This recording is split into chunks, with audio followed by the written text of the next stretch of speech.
औज़ुबिल्लाहिमिनश्शैतानिर्रजीम बिस्मिल्लाहिर्रहमानिर्रहीम। आज का हमारा मज़मून है मेरा बेहतरीन दोस्त। यानी कि इस दुनिया में इंसान के बहुत से दोस्त होते हैं, लेकिन उसका बेहतरीन दोस्त कौन है, आज मैं आप लोगों को बताऊंगा। नंबर 1, अहमद मेरा बेहतरीन दोस्त है। नंबर 2, वो मेरा हम जमात और हम ज़ौक़ है।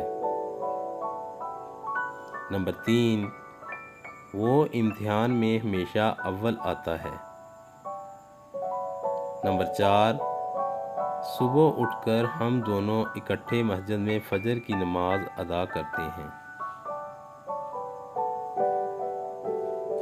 नंबर 5, हम रोज़ाना स्कूल से आकर इकट्ठे बैठकर होमवर्क करते हैं। अहमद एक होनहार, काबिल और ज़हीन लड़का है।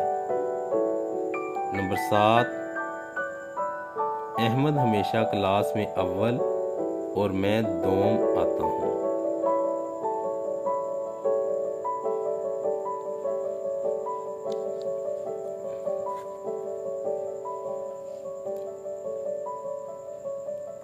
नंबर 8, हमारे वालिदैन हमसे बहुत खुश हैं। नंबर 9, मैं इसकी दोस्ती पर फ़ख्र करता हूँ।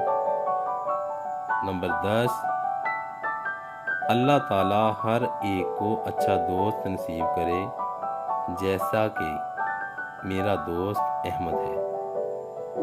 अगर आप लोगों को हमारी ये वीडियो अच्छी लगी हो तो हमारे चैनल को लाइक और सब्सक्राइब लाजमी कर दीजिएगा। Thank you.